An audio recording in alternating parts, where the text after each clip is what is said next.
Welcome everyone to this edition of Track Announcer's Notebook. Hope everyone had a great Easter weekend. And on a personal note, Stuart and I are dedicating tonight's Track Announcer's Notebook show to our good friend, Chris Ellis, who we lost a week ago.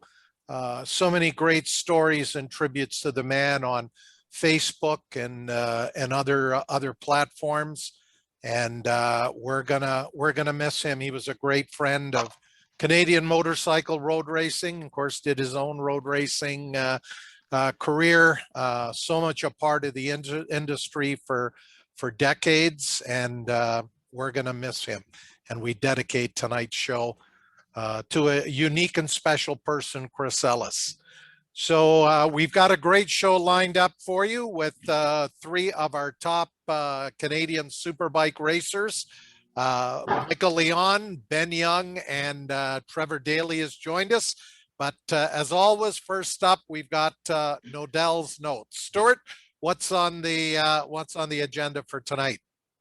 Well, Pat, I guess I'll kick it off here first with it was really all about MotoGP this past weekend. We had awesome races, all the classes, but Fabio Quartararo won on the Monster Energy Yamaha, and the Ducatis were wickedly fast this weekend, and but he did pull out the win yesterday, so Yamaha went 2 for 2 in Qatar.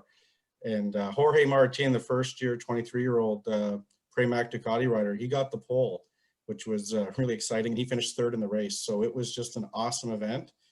And probably the most exciting race of the weekend, Pat, would have been the Moto3 race. 16-year-old Pedro Acosta, he rides for the Red Bull KTM team, and he had to start from pit lane with about a 9-second penalty and came through the entire field and won the race. And only his second World Championship race, last year's Junior Cup class winner. Never having seen the track or anything, it was impressive. This guy's, he looks to be one of the next stars of MotoGP. Well, you can know all of the MotoGP team owners are going to be looking to get him under contract as soon as possible. So that's a great start for Yamaha, winning rounds 1 and 2. But I think this championship is going to probably go down to the final round. Hopefully, they'll be able to reschedule the one MotoGP race that was scheduled here for Circuit of the Americas in Austin, Texas. Hopefully they can get that on the calendar for later this fall. Yeah, and then in the Moto2 race, Sam Lowes won again, so he doubled up. And unfortunately for the Americans, Joe Roberts and Cameron Beaubier, they both crashed, one lap after the other.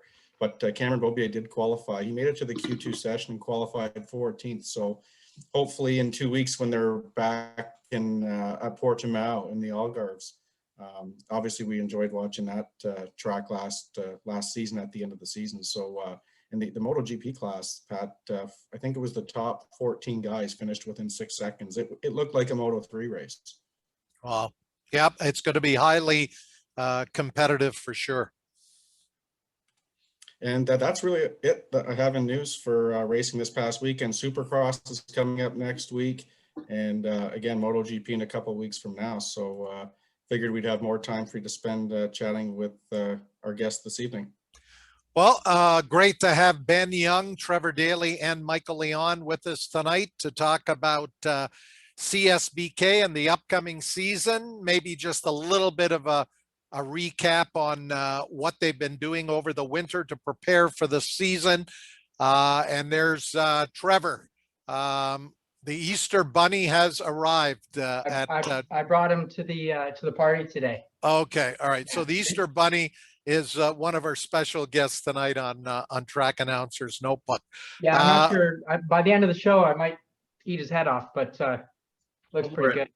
All right.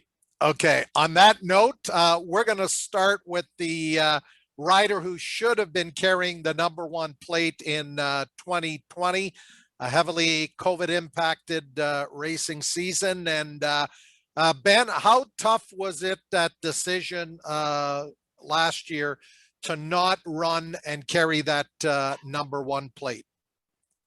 Yeah, for sure it was tough, Pat, but also for only 2 race weekends, it it didn't really make much difference for us.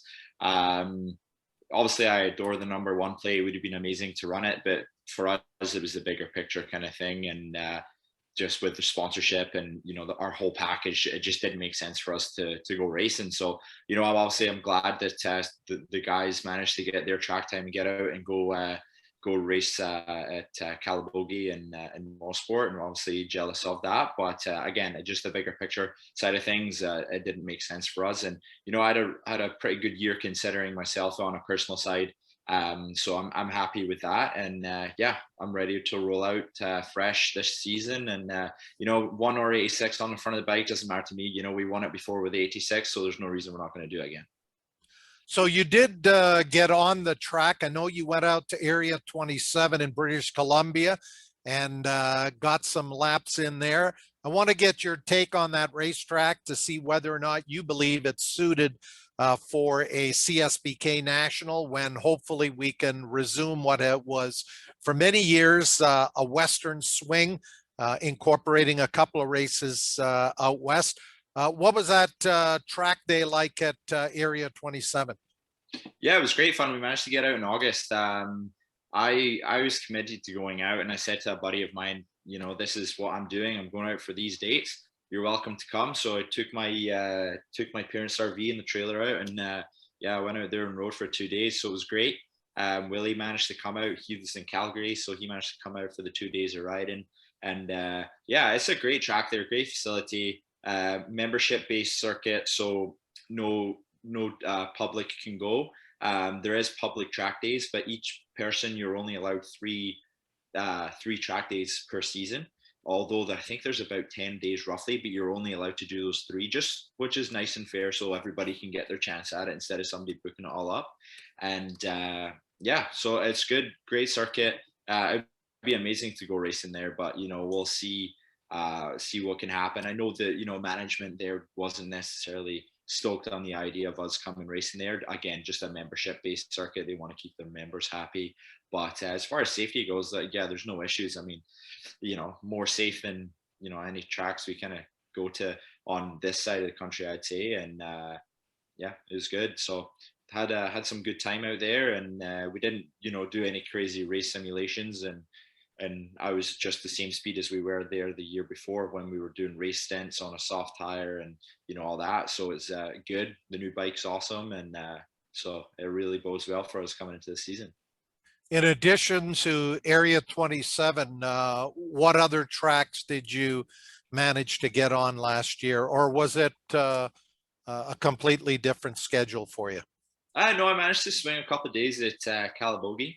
I did do the track school for Pro 6, usually last weekend in May. So did that with Michael was out, Thomas was out, Kenny was out, a few of the regular guys. So that was good fun. And then I was back out. I think it was just about the week after they announced Calabogie round 1, because all the guys were out there. So that was good. I think I got like about 3 days total at Calabogie. So that was good. But apart from that, not much riding. So, but also I have an oval now, so I'm really looking forward to that. We're hopefully riding this weekend at Innisfil at the go-kart track there. So we'll fingers crossed the weather's going to hold up for us and we can get out on the ovals and rip around before we ride the real bikes. Yeah, I know Tony Sharpless is starting that supersonic road race school, and I think it's a great initiative. How much can you learn riding the Ovale, and then what are you trying to fine tune there that you can transpose to the big Superbike? Obviously you don't have the speeds, but it definitely doesn't shy away from reaction time. You need to be on the ball, just keeping the momentum going, braking, and just the feel. Again, you're braking hard into corners. You're always you're not riding around for going easy. You're pushing hard, so you have that feeling of trail braking and trying finding the limits of the front end and even on the rear and kind of stuff like that. So they are good for that. The one I have is a 190, and I'm 71 kilograms, so like it'll still wheelie with me on it, and so they're pretty peppy little bikes. So really looking forward to getting out on that and just getting some time in on two wheels. I'm out riding my bicycle just as a lot of the guys are as much as possible, but obviously that's a whole different ball game with two wheels. So get some two wheels or more on it is a great excuse to go have some fun.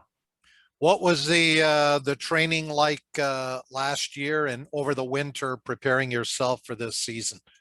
Last year was nonstop. Actually, I put in about 8,000 kilometers on the bicycle, which is more than I've ever done.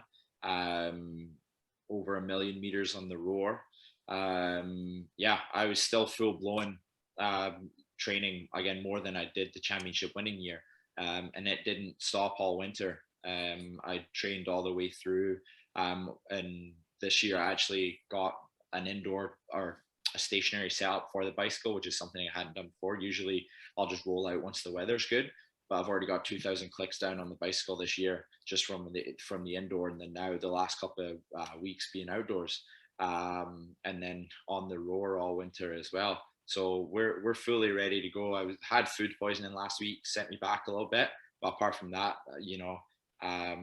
it's very rare that I'll have a day off of not doing something, whether it's rowing, cycling, hiking the mountain here up in Collingwood, or or something like that. So it's good. And I noticed a lot more riders are getting onto the cycling and onto the rowing program, which is awesome. And Trevor being one of them joining us. Trevor bought my old rower off me. I let him borrow it when he got injured, when he did his foot at the end of last season. So I had the sit down rower and the stand up. So I let him borrow the stand up because he was able to use it while he had an injured foot, because it's it's not like a traditional rower where you're pushing with your legs. So it worked out great for Trev, and he ended up buying it off me, and then now he's on the bicycle game, and we've been pedaling a bunch this off season. He came up a couple of weekends ago. There we did a big 90k ride, and he was supposed to come up on the weekend, but unfortunately his buddy there, the Easter Bunny, snuck him away. Right. He was tied up with the bunnies. Trevor, in addition to the cycling, I also saw you out on a Suzuki motorcycle, motocross bike with studded tires, getting out on the ice. Had you ever done that before as part of your off-season training? I had done it before, but not nowhere close to the same capacity that I did it this winter. I kind of committed to it and invested in another set of wheels and a really good set of tires, because just like the Dunlop tires we use in our road race series, that makes a huge difference, especially on the ice. And surprisingly, like the ice actually has just an insane amount of grip. So it's really good training, because as much as the riding style is a little bit different, obviously the way you're positioned on the bike, because there's so much grip, you can be so aggressive and push your limits, and it kind of comes down to the same things, that finite differences make a big difference, right? So, and then also because you have so much grip, it's pretty physically taxing. Unlike typical motocross riding, you don't have the jumps and all the kind of aerial stuff and different track conditions to contend with, but because you got so much grip, it makes the bike heavy. And it typically, as much as I'm a pretty experienced motocross rider, in comparison to the pro guys, I can't ride a 450 anywhere close to its limits.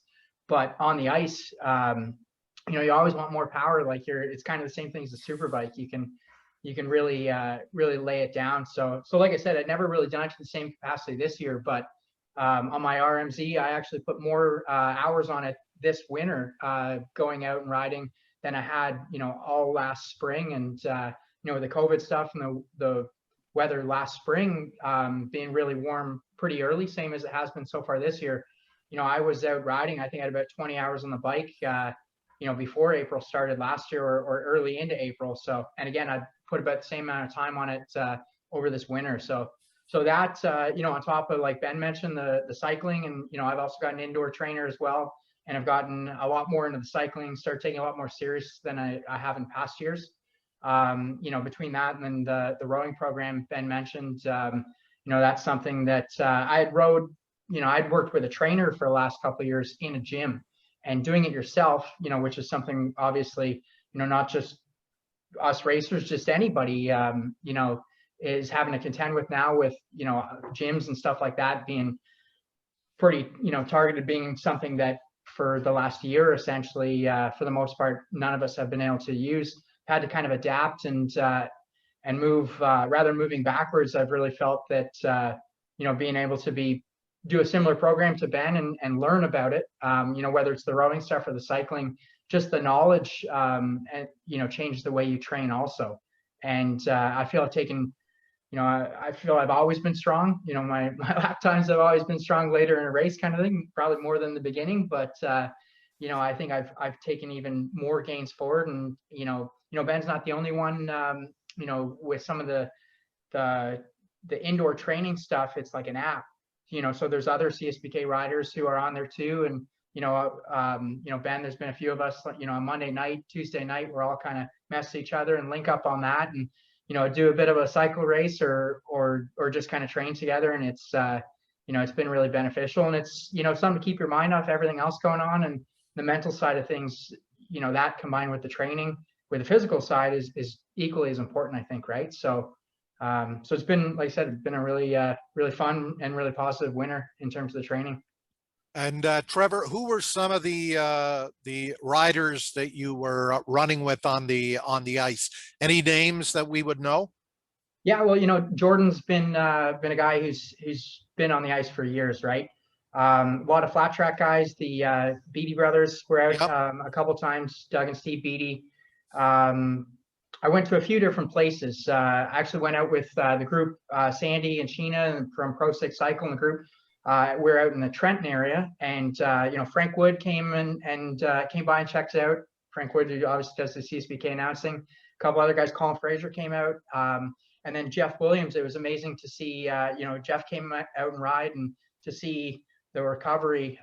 It's an awesome story for him too, and just to hang out with him for a few hours. And another area I went, Thomas Kazaz was there, and some of the Pro 600 riders were there as well. And it's just fun because again, with the grip level, you can ride so aggressively, but the consequence, say, if you make a mistake, is a little bit less than the Superbike. It's a little bit, obviously, going out on a dirt bike, you're typically pouring gas in the thing, and that's about your only expense, right? So not having, doing it in a bit, maybe a different atmosphere, not having the pressure, but still being able to ride so close to a guy, who you go out onto the road race tracks and do the same thing there. It's a bit different experience. And like I said, just so much fun.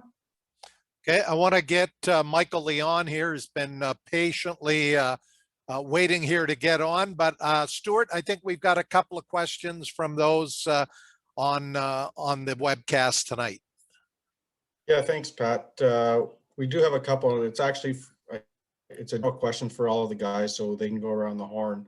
And it is, what do you think of the new structure for the CSBK series this year with 2-day events? For myself, it's an interesting concept, but it's a good price cost. It helps with the cost of the racing, and also again, goes back to the training side of things. Racing twice on the same day is something that I've wanted for years. Again, we put all this work in during the winter, the off season, to be prepared for that. So I'm really looking forward to that side of things. As far as I believe, though, we only have two events for the 2-day.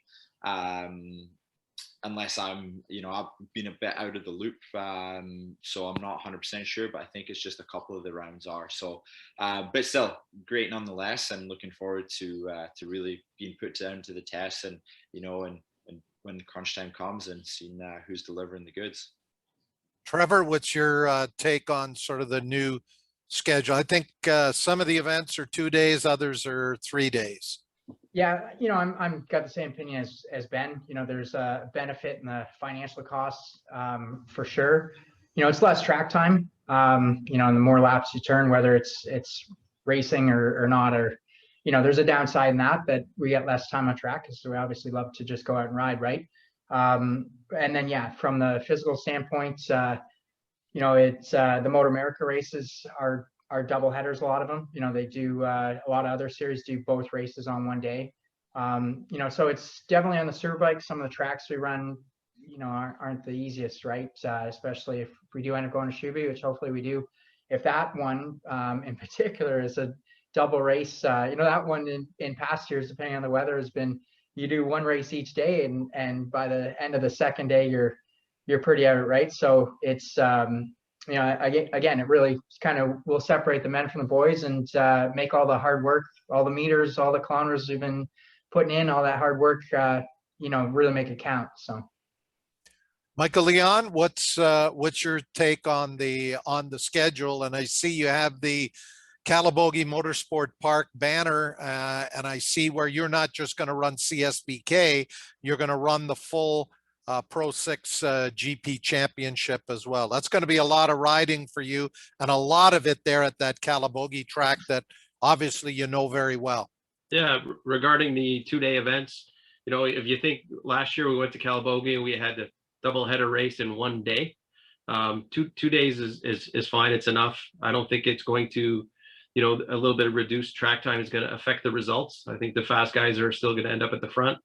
It may affect some of the guys a little further back in the field to learn the tracks and kind of make their way through the ranks. But I don't think it's much of a disadvantage. On the Big Plus, it does reduce costs, which is a good thing. And yeah, we're planning to do the full CSBK series, and also we're going to do the Pro 6 GP series, the full series.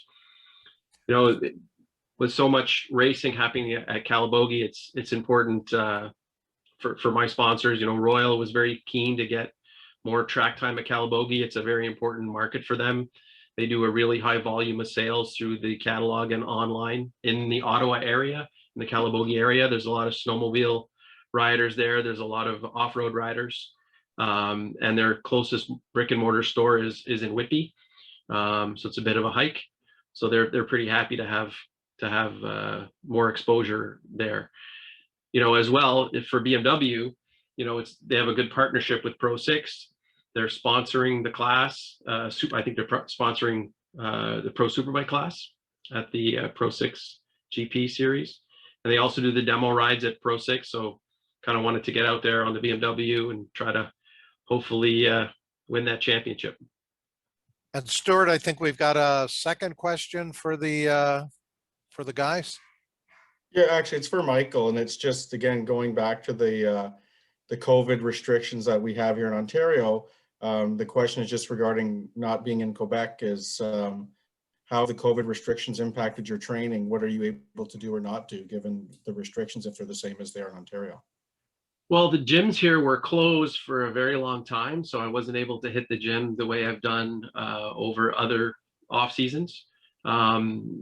My core training that I like to do is running. I've always been a runner for the last number of years. So, and I don't like running on treadmill anyway. So I try to run all year, even in the wintertime. Try to pick my days. If it's -20, I obviously try to stay indoors. And I also started bicycling a little bit too, which I was able, with the nicer weather, to start getting back out again. But what I was able to do this year, what I changed up a little bit, I met a BSB racer that Ben may know, Christian Idden. I met him at the BMW Gala in 2017. He was sitting at our table and got to know him a little bit and kept in touch with him on Facebook. And this year, he started an online virtual training. So for the last couple of months, I've been, following his training regime. So I think there's about 100 people in the group, and each day he puts up, actually it's 5 days a week. 2 of them are live. He does a 45-minute to 1-hour training that you can do at home without any equipment. And it's been really fun. You log in. If you miss the group, you can watch it later and train. And that's been a good way to kind of train at home in my house and kind of see what some other top racers are doing for training. So it's been fun. Michael, you've been at the Superbike game for a long time. you were fast at both Calabogie and at Canadian Tire Motorsport Park last year. Had I think a couple of DNFs and ended up seventh overall. As much as it was a short series last year, what did you learn from everything last year in terms of your riding and the bike that you're going to be able to improve on for 2021? I think it was good to get a couple of races on the new bike as a dry run. Get a little bit of setup info. The bike is going to be pretty different this year. We're going to have the race ECU and the full tunability, which my tuner, crew chief Kyle, is pretty stoked about, because it's going to allow him to tune the bike by sectors. So we'll be able to kind of tailor a certain area of the racetrack for different conditions. But yeah, it was fun to get out there and race those two races, and it was fun at Mosport to lead. Felt pretty good, and can't wait to get out there and give it a shot again. And you've got pretty much the same crew who've been with you for a while. I think Jarrett Whiteside is on the webcast tonight, listening in to see if you're going to say any good things about the crew. How tough and demanding are you as a rider, Michael? I don't think I'm too tough. My guys, Kyle and Jarrett, they're like family now. We've been hanging out so much together, and we treat each other well and just try to have a good time. We were there for a reason, to try to figure out how to get the best results. We take it seriously, but we enjoy it, because otherwise, if you're not enjoying it, why do it? Yeah, you mentioned Royal Distributing. They have been with you really since the early years of your road racing career. How do you maintain and keep a sponsor like that happy when, you're not winning the championship, but you're very consistent there, finishing in the top 5, top 10 year in, year out in the Superbike class? What's been the key to that? I guess the key has just been to try to make sure you honor what you say you're going to do. Approach the sponsor with a plan that's pretty clear every year. We're going to do these races. We're going to try to promote you in this way. I'm going to promote you on the website and social media. Try to have a certain achievable level of expectations, and then deliver. And let them know what you're doing. I send out a newsletter after every race so they can follow along. The guys at Royal, many of them don't have time to follow the series and tune in and watch all the details of all the results. So I make sure I get them that information so they can kind of see what happened. And it's just worked. Ben Young, I see that Van Dolder's home team is back with you in a bigger way this year. What does your sponsor lineup look like for 2021? Yeah, Van Dolders are back with us again this season. Well, again, like you said, in a bigger way. We signed all that deal back at the end of 2019, beginning of 2020 season. And again, like we said, flipped on to this year. So really looking forward to that. Awesome crew of guys. They love racing background themselves from the snowmobile side of things, and they've managed to make it out to a couple of races in 2019, and hopefully we'll see how things go this year. They can make it out more this year, but yeah, we have a quite interesting new season ahead of us with new sponsors. I was hoping to get an announcement out last week. Unfortunately, we had a slight design delay with the motorcycle. We have the bikes fully done, wrapped, ready to go, ready to be published. But unfortunately, there was just one tweak that needs changed with one of our new sponsors joining us. So as you can see, I'm wearing a different brand t-shirt, so that gives you a few hints on a few things there. But right now, I have to keep my lips tight on the rest of them. Unfortunately, I can't share anything, but for sure, we'll be posting everything out on social media soon. Really looking forward to it. It's a few of these companies I've worked with in the past. back when I was doing my Daytona Sportbike days in AMA in 2012 and 13. So looking forward to welcoming old companies back on board, but also working with a new few brands. So really looking forward to it this year, and yeah, it's going to be exciting. And as you know, back with BMW as always. So Michael and I will be out there flying around on those, and Sam Guren also, and as you know, many more as well on the BMW. So really looking forward to that, and should be a good season ahead of us. And Trevor Daley, you had an interesting season last year, and we want you to cover your sponsors as well. But I was reading in a recent article where you said 2020 was a great learning year, both on and off the racetrack. What did you learn on, and what did you learn off the racetrack that may catapult you to some great things in 2021? Yeah, well, I was really fortunate last year, kind of before everything hit the fan, to get invited to go down and participate per se, as part of the M4 X-Star team, which is the primary US Suzuki team. And again, with not having too many races in the CSBK series last year, it enabled me to go down to a bunch of the events.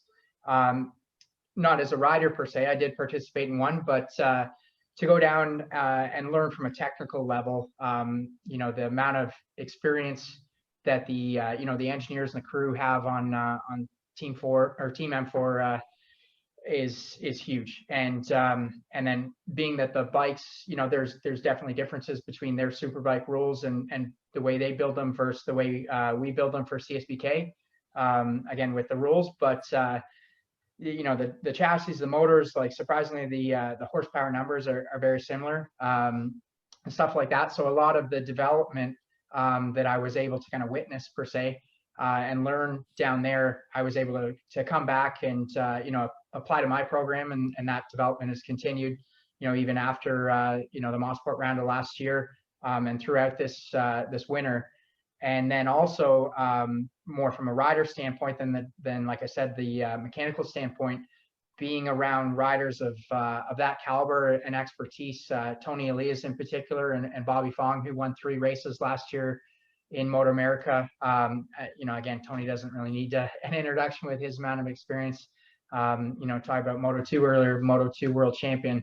How much better of a guy could you hang around on a race day and a race weekend, and many race weekends, and just be able to pick their brain and listen to how they interact with the engineers and the team, and and then also just kind of see their routines. Bobby's and Tony's routines were a little bit different for sure. And Bobby, for example, had a similar trainer, bicycle trainer that Ben and I use, and would warm up on that before sessions and even cool down after sessions. So like I said, it was an awesome opportunity to go down and kind of learn different sides of things that I can take back and apply to the whole package of my program. Whether it's the race bike itself or things I might do differently this year, on a race day that I haven't done in the past, being exposed to that. So. Well, your Suzuki GSXR 1000 was never off the podium in the 4 Superbike races, the 2 at Calabogie where you rode, and then turning it over to Kenny Reedman at Canadian Tire Motorsport Park, where he put it on the podium both. How much better, with what you learned last year from M4, do you think that Suzuki is going to be? And if there's improvements, where are those improvements? Is it in the handling? Is it in the top speed? Where's the improvement on the Suzuki? Well, multiple aspects. I don't think myself with the 2 races I did at Calabogie, and I know obviously in speaking with Kenny that neither of us actually showed the true potential of the bike. So just the way it sat after Kenny rode it at Mosport, had those races gone the whole race distance, same thing. Calabogie, our second race, was shortened.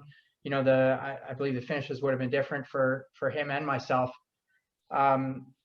but then, yeah, with the extra development, the addition of M4 as an exhaust branch to my program last year, we picked up 3 horsepower on the CSBK dyno, and that's going from probably one of the most prestigious, best brands, especially for the Suzuki. So flat out make some more horsepower just by changing some parts, and then being able to apply, like I mentioned, the technical chassis side of things that I learned going down to those races. Is beneficial. But that's not to say it's so easy, because there's so much data and so much feedback. And being that, here, you talked to Michael about team and Ben about a team, typically we're working with 1 or 2 other guys, and, your crew chief is also the guy putting gas in the bike, also the guy getting tires mounted. And, there it's a whole different world. It's a different level. And, you've got multiple mechanics per bike, a crew chief per bike, a data guy per bike, a suspension guy per bike. And it's, it could be very easy also on the flip side to, be overwhelmed with too much information. And, and then there's the elephant in the room, that our tracks and their tracks are nowhere alike. And I can honestly say I struggled in the short amount of time, few amount of laps I did pre-race and pre-qualifying at Indianapolis, and the results kind of showed that struggle. And on the flip side, I think it'll be really interesting to see a rider come from that series who has been really successful through the ladder of different classes and ride a Superbike last year. Alex Dumas, obviously, I'm referring to, who's going to be another fast rider on a Suzuki out there. It'll be very interesting to see how he adapts, because our tracks, are much different, and it takes a complete different riding style and a complete different tuning style, especially when it comes to electronics to fit right. Down there you're kind of tuning stuff for how aggressive you can be on the throttle and stuff like that. Here, as bad as it is to admit, you're kind of tuning it for how bad the pavement is and how big the holes are in off the apex curb and some stuff like that, right? So it's a whole nother set of challenges. And that's something that like I said, you need to be able to filter through and see what's reality or what's realistic to apply to my program or anyone's program versus what wouldn't, just based off those differences. Trevor, have you spoken much to Alex Dumas and Patrice Goyette? Like, is there going to be any sharing of information, since both you and him have a connection back to Team Hammer M4 Suzuki? Yeah, I'm not sure. I have spoke with Patrice. It was more not necessarily regarding Alex's program for sure. A few months back, it was actually calling who's got the best ice tires was my question, kind of thing. But no, my program, I do things a certain way and work with certain people and trust certain people. And Patrice is someone who in CSBK has worked with some real experienced riders, and is some of the tracks that we go to might be new to him, but between his and Alex's relationship, I'm sure they'll be up to speed pretty quick. And I'm sure there'll be the scenario if hey, what did you do here, or hey, are you having that same issue? It's no different than how Ben and other BMW riders can interact and share stuff. But I know at the same time, I'll be realistic that he'll be a strong competitor, and I work hard to get an advantage as I can, and you work hard to not give those away either, right? So but again, it'll be just great. For the last few years, I've kind of flown the Suzuki flag, and the previous riders on the bike unfortunately didn't show what it was capable of, and I don't feel I have either. And it's just I'm happy for Alex to be here, and Suzuki as well, to have another really strong rider, to have a couple fast blue bikes up front. Trevor, Go ahead, Michael. Yeah, Trevor, there was a rumor that's been kicking around that you might get Tony to come up and ride one of your bikes. Is there anything to that? I was talking to him last week. It was his birthday, so I was wishing him happy birthday, and he was asking me about what I'm up to, and we were talking. So Yeah, it's I didn't see him at the opening Motor America test last weekend, which actually Bobby Fong was the quickest guy on the Suzuki. You know, I know he's working hard, and it's you know, he showed it at the end of last year. I think we had our best results at Laguna, the triple race there. You know, we had 3 podiums, and he was some of the season was a bit of a struggle, but he never gave up. And you know, he's a guy who I'm sure you're going to see out on the grid. You know, throughout the year, whether it's one-offs or hopefully he's able to put a program together. But yeah, coming up here, I'm not sure, but he might take one look at some of the places and just go back to the airport. I don't know, but See his face at Shuby. well, I didn't say it, but Trevor, I want to get your take, because I know we've got a number of Americans on the call. What's the difference, a track like Calabogie that's fairly new, and you know, a track like Indy? Are they that bad, or are racetracks that bad in this country? no, not you know, Calabogie. I would say Calabogie, or Ben could probably vouch that Area 27. You know, being that the newest, also, you know, being that Calabogie, I'm not sure if people know this, or a lot of people notice, it's actually designed, I believe, by the same person who designed Barber. So they're similar flow, similar style tracks. You know, and the investment was made originally to definitely to make them what they could be. There's a reality that some of the tracks to race on are much older, and obviously with our winners being a lot different than you know, even some of the Ridge, for example, which was northern Washington. You know, it's similar to Area 27. Their climate, even though it's equally as north as we are, is much different. So the tracks don't go through the same deterioration and stuff. So like I said, it's just, there's different challenges. You know, Indianapolis, you know, is in particular, the curbs, the way that the FIM curbs are different too. It looks like a curb, but it's actually part of the track, and the paint itself, you know, where our paint is typically a bit slippery when you hit it. You know, even for those who watch the MotoGP race on the weekend, a couple guys were running the front end across some of the paint and having to save it, kind of thing. But that curb actually has sand in the paint, so it has a very similar grip level. But you know, that curb that's 3 feet wide, only some of it has that, and then it starts having, you know, some ripples in it. So it's just like I said, for me in particular, it was hard to get up to speed really quick, because to grasp your head around a difference where we're kind of riding around the curbs or whatnot, drag your knee on it at best. There, you're 3 feet up the curb, your knees in the grass over the opposite side, and they're actually part of the track. And then again, when it comes to the pavement in particular, not having you know, the shifts, like I said, due to the winter and whatnot, it's much smoother. So you can ride, and you can, I guess it's kind of similar to what I was talking about with the ice. You can attack the limits way more for what they are. And then when it comes to the chassis tuning, the electronics, you can be so much more specific, where, you know, we're kind of holding on. You know, some of the tracks are not so much about attacking the track. It's just how can you make the least amount of mistakes and be, you know, get the closest to your limit, but do it consistently, kind of thing, right?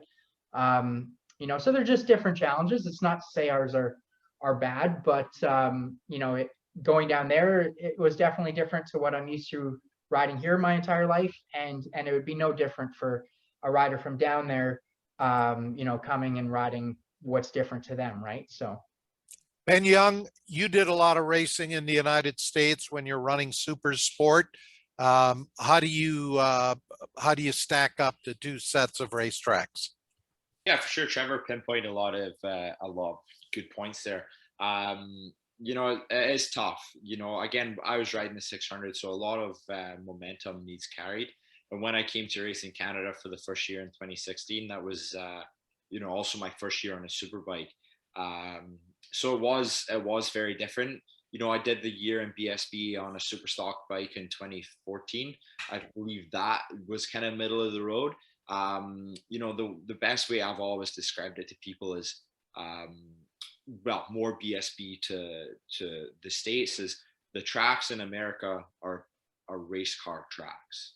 When you race a track in BSB, that's a motorcycle track that cars race on. With us, we're racing car tracks that, so they're very fast, they're open, more flowy. And again, just the small things like the pavement, as Trevor said, you can set the bike up, down to a crisp, because it's consistent, it's reliable, what's going to hit you.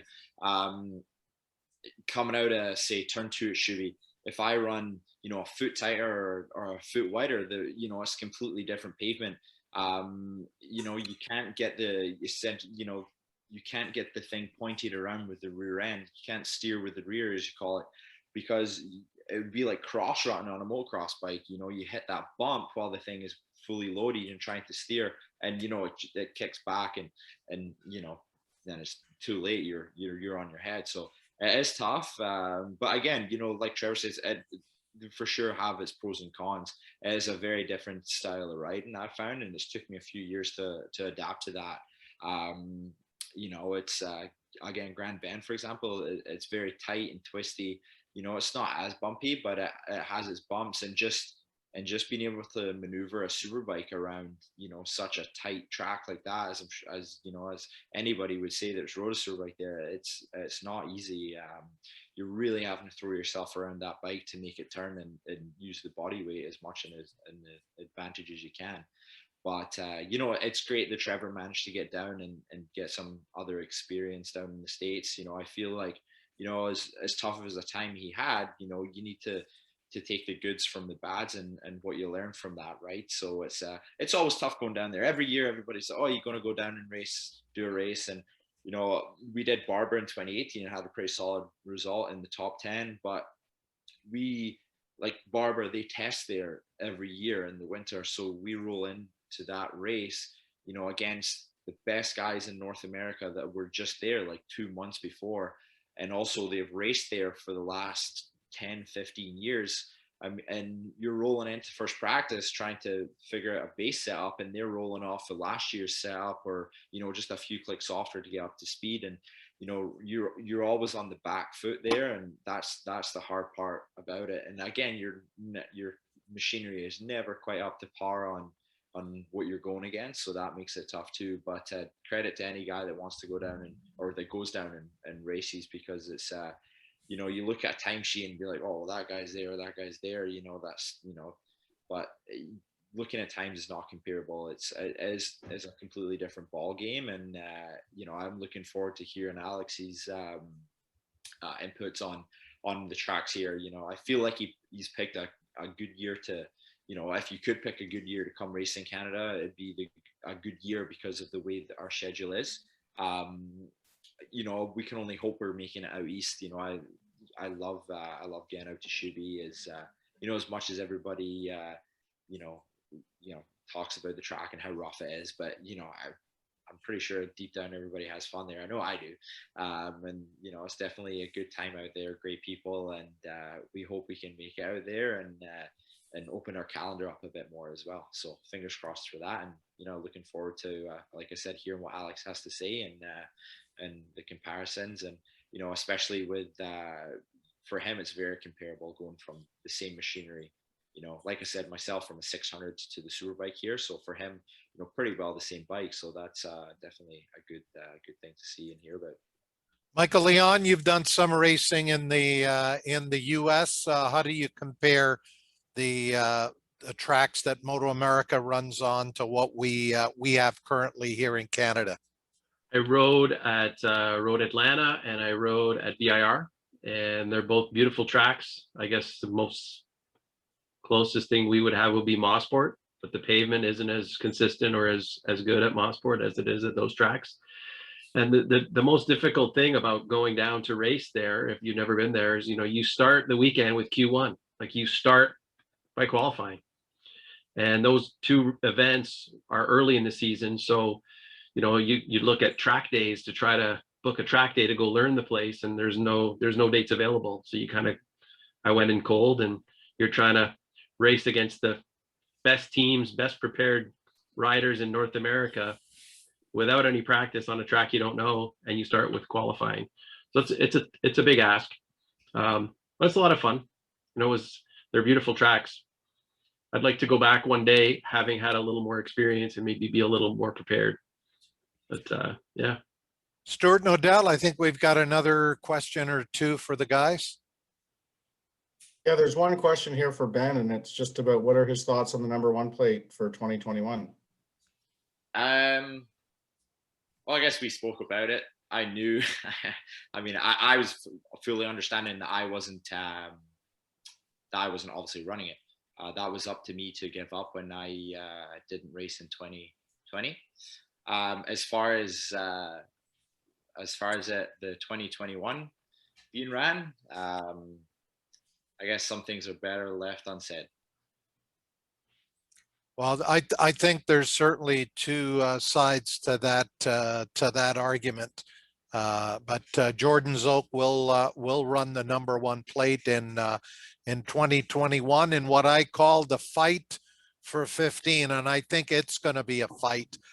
Looking at the caliber of riders, the addition of Alex Dumas, and it sounds like everybody's been training like they're going to the Olympics, getting ready for this Superbike season.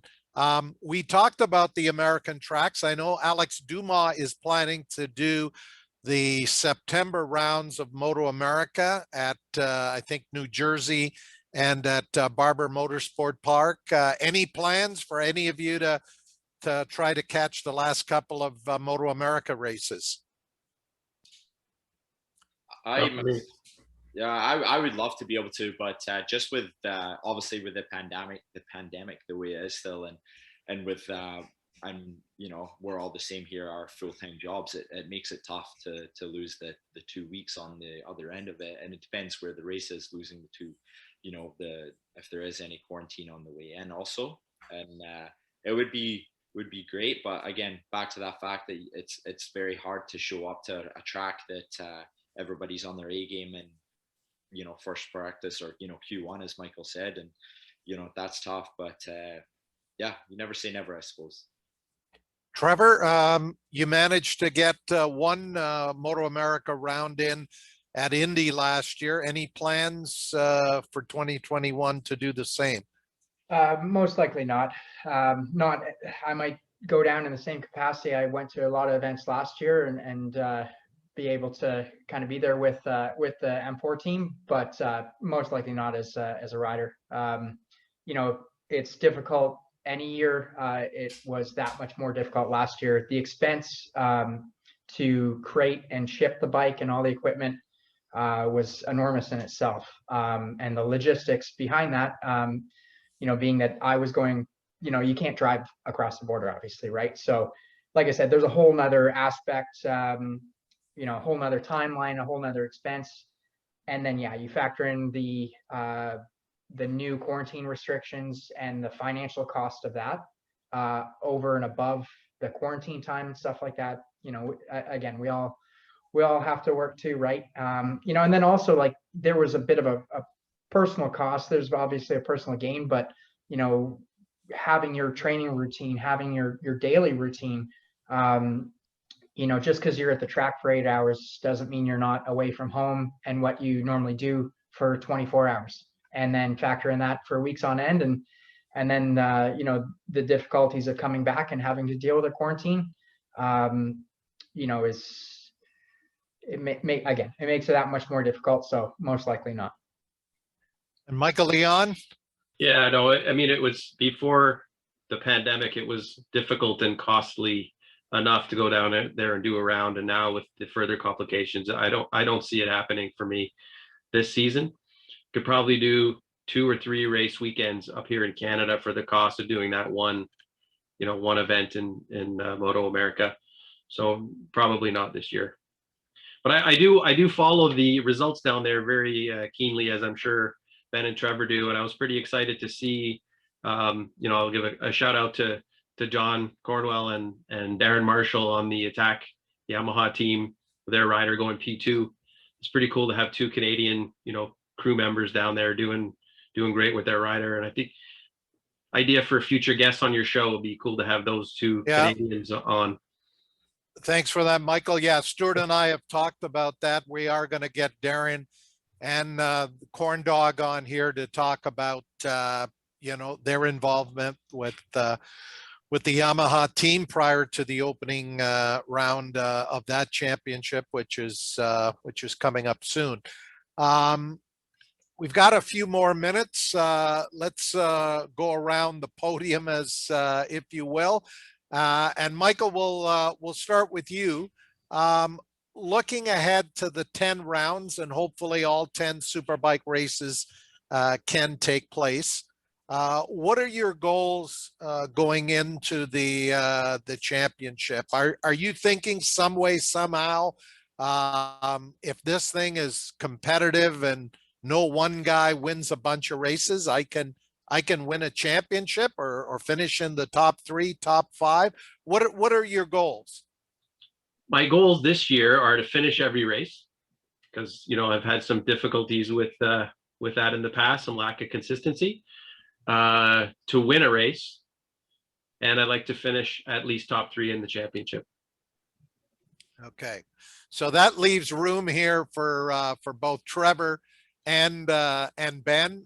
Trevor, we'll go to Ben last. Let's talk about your program. If 2020 was a great learning year, where does that leave you at the end of the championship? Well, there's, like we've talked, there's going to be really strong competition this year, probably stronger competition than there has been in a long time. Back to the kind of heydays of the series before, Ben or myself were in it. But, taking that into account, you can't show up at the track and be content with second. You can't show up and be content with third. No matter what the weekend is, you always got to push for the front and go for that. So, going for it all, let's just say that. But again, there's it's going to be real tough, and there'll be good weekends and bad weekends. The good luck always for years has always seemed to gone one way to one guy. So the more guys are out there, the more challenge we can bring to that. Is going to make it that there could be multiple guys who win on a race weekend, not just one or not just two, right? So I definitely am aiming to be in that mix. And again, my Suzuki program has gotten stronger over the last 2 years, even with last year's pandemic and whatnot. And going to come out swinging round 1. And Ben Young, you won that first #1 plate in Superbike Championship in 2019. As we've discussed, you weren't able to carry it in 2020. You'll have the number 86 back on the bike. I got a feeling I know the answer to this question, but at the end of the season, where does Ben Young end up? What's the last chapter in the story of CSBK 2021? Oh, for sure. It's add another little Ben Young name to that Canada Cup that we have sitting in the living room here. So really looking forward to getting going at it. And it's going to be a fight. There's lots of strong guys out there. You're foolish to think you're going to show up and sweep the floor in it. So really looking forward to getting out with the guys and putting all this, all the hard work with the, my crew, my family, and myself have put into this last off season, you could call it, and getting back and going again fresh for a new season. Like I said, it was tough not racing this year, but as I'm sure for a lot of guys around the world, GP like with GP being delayed, so many months in Formula One. If anything, it just, made you appreciate racing and appreciate what you have in life, and, just brought a refresher to the sport. For myself, it's something that I've been around for a long, long time, as many others. As a kid, running around the paddock with my dad racing. So it's, and it's just something that's been my life from, as soon as one season ends, it's working towards the next season. And to go a year without that is, it was nice, but also it was like, okay, it hit you and was like, hey, this is what I want. This is what we want to chase. So it's a big refresher, and we're ready to come out swinging and looking forward to that first session on track whenever we get rolling. So you still have the Canada Cup. Has Colin Fraser reached out to you about returning that, and when do you have to do that? Colin and I, we're okay. We chat now and then, but yeah, I haven't heard from him in a few weeks since the recent announcement. So, no, for sure, it's more than welcome to come pick it up whenever he wants to make the drive up to Collingwood. So, Okay. Stuart Nodell, I think we may have a final question for the riders. Yeah, it was just Nathan Naslund has just said he's looking forward to a really competitive season, as that's what it looks like. And I had the same thoughts. This the generation of guys now, along with some of the added riders and upcomers and newcomers that are really improving, it kind of takes me back to the early 2000s, not to go back to my glory days, but I raced with guys like Michael Leon, and there was a lot of fast factory riders in those 2003, 4, 5, 6. Like there was a lot of fast guys. So hopefully we'll get back to that level of competition. Did Nathan Naslund say who he was rooting for? Is he going to show his Suzuki roots? I just assumed that it was going to be one of the Suzuki guys, that he's a brand loyalist that way, although he's got connections to Harley, but he ran the Suzuki Canada team for a long time, or at least overlooked the effort. So I got to believe he's bleeding blue for sure. Okay. Well, on that note, we're going to wrap up this edition of Track Announcers Notebook. I really want to thank Ben Young, Trevor Daley, and Michael Leon for joining us here tonight. We wish you all a great 2021 season. I'm planning on getting to Calabogie there in early June for the opener, and try to get to as many of the rounds this year as possible. And Ben, we're looking forward to that big announcement about those additional sponsors coming up any day soon. So that'll wrap things up. Again, our thanks to Michael, Ben, and Trevor, for my co-host and producer, Stuart Nodell. I'd like to thank everyone who joined us tonight on the webcast. We hope you had a great Easter weekend. Be safe, and we'll see you back here next Monday night. We'll have some other great guests, maybe John Cornwell and Darren Marshall, who knows. But have a great week, and we'll see you back here next Monday night.